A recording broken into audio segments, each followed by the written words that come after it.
መኖር የምትጀምረው ዛሬ ነው። ከዛሬ ውጪ ነገ የምትለው ተስፋ የለ።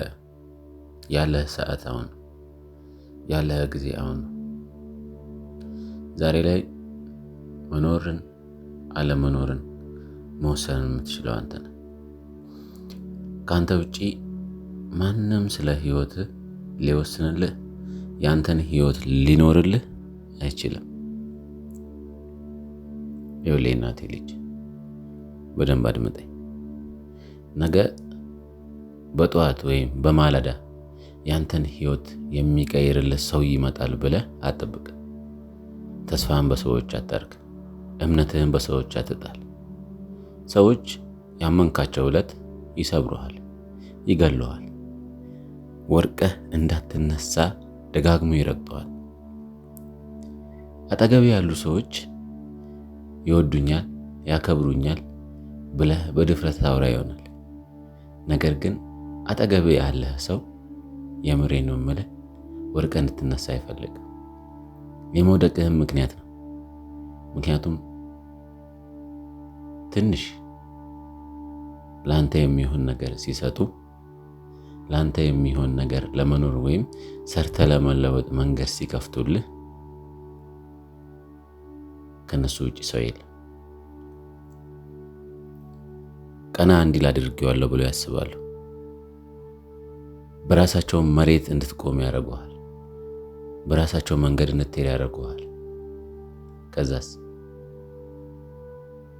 አወዳደቅህ እንዳያምር አድርገው ይጥለዋል።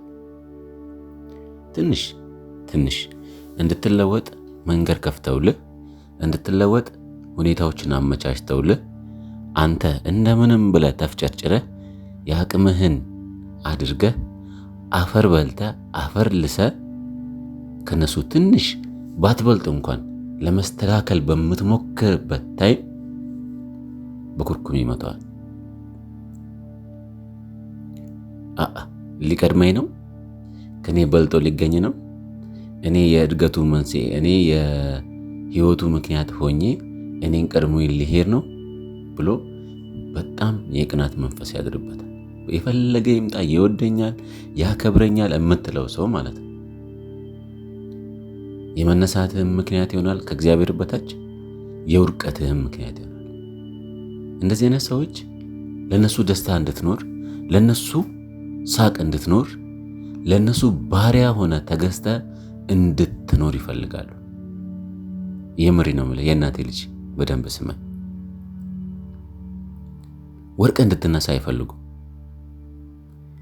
ወርቅ ለመነሳት በምትፍጨረጨርበት ሰዓት መልሰው መላልሰው ይረግጠዋል።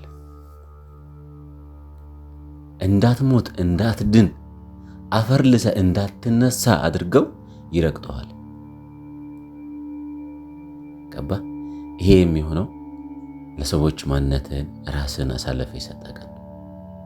ይሄ የሚሆነው እወደዋለሁ ይወደኛል ብለህ የምታስበው ሰው፣ አጠገቤ ያለው ቅርብ ያለው ሰው የውድቀትህ ምክንያት፣ ያንተን ደስታ አይፈልግም።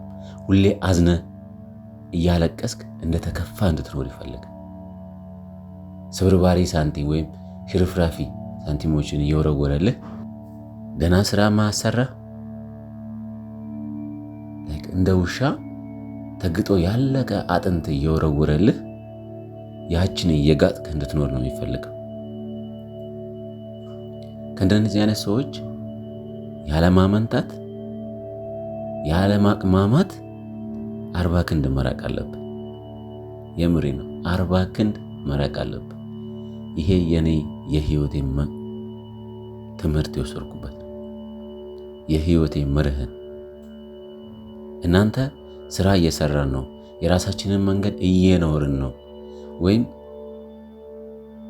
ሰዎች የእናንተን የሥራ ዕድል ከእግዚአብሔር በታች እንደከፈቱላችሁ ረስታችሁ የእናንተን ህይወት እየኖራችሁ አልፋችሁ ለቤተሰቦቻችሁ፣ ለወንድም እህቶቻችሁ እየተረፋችሁ ደስ የሚል ኑሮ መኖር በምትጀምሩበት ሰዓት ከየት መጡ ሳይሉ ከየት እንደመጡ ሳታቅ መቶ ከኋላ ይወጉሃል፣ ይገሉሃል። በህይወት በድን ሆነ ትቀራለህ። እያየ አታይም፣ እየሰማ አሰማም። መተንፈስ እየቻልክ አተነፍስም። ስለዚህ የእናቴ ልጅ የምሬን ነው የምልህ፣ ከእንደዚህ አይነት ሰዎች ራቅ፣ ዙሪያህን ፈትሽ። ለማሸነፍ መስማት ያለብህ ራስህና ራስህን ብቻ ነው። ከራስህ ውጪ ማንንም አትስማ፣ ማንንም አታዳምጥ። የምሬን ነው የምልህ፣ ማዳመጥ ያለብህ ራስህንና ራስህን ብቻ ነው። ከፊትህ ፈጣሪን አስቀድም። በእያንዳንዱ እንቅስቃሴ በምታምንበት እምነት ሆነ ጸልይ። እግዚአብሔርን ጠይቀው፣ አንኳኩ ይከፈትላችሁ፣ ጠይቁም ይሰጣችሁ ብሏልና። ስለዚህ ሰዎች ላይ ሳይሆን ተስፋ ማድረግ ያለብን ተስፋችንን በእግዚአብሔር አድርገን የትኛውንም ማዕበል የትኛውንም ወጀብ ማለፍ እንችላለን። ለዚህ እኮ ነው ጌታችንና መድኃኒታችን ኢየሱስ ክርስቶስ በመጽሐፍ ቅዱስ ላይ እንዲህ ይላል፣ በሰዎች ትከሻ ወይም በሰዎች የምንተማመን የተረገምን እንደሆነ ይነግረናል። የምሬን ነው የምላችሁ። ስለዚህ በሰዎች ላይ መተማመን የለብን። እምነታችን በእግዚአብሔር መሆን አለብን። እምነታችንን እግዚአብሔር ያጽናው፣ ያበርታን። ወደኋላ ማለት የለም። ህይወት ዛሬ ላይ የከፋች ብትሆንም የደበረች ብትሆንም ነገ ህይወት ይቀጥላል። ነገ ትኖራለህ። ነገ አዲስ ቀን ነው። ነገ የሚመጣልህን ተስፋ አታውቅም። ዛሬ ላይ ራስህ ላይ ተበሳጭተህ ብዙ ነገር ልትወስን ትችላለህ። ልጠጣ፣ ልሰክር ትችላለህ። ግን ነገ ምን እንደሚገጥመህ አታውቅም። ለወንድ ልጅ መለወጥ አንዲት ጀንበር በቂ ነች። አንድ ጀንበር። የምሬን ነው የምልህ። ተኝተህ ስትነቃ ምን እንደሚገጥምህ፣ ምን ተአምር ተፈጥሮ እንደሚጠብቅህ አታውቅም። የእናቴ ልጅ በደንብ ስማ። ከህይወቴ ትምህርት የወሰድኩበት ነው። ስለ እኔ ማንም ግድ ይሰጠዋል ብለህ እንዳትጠብቅ።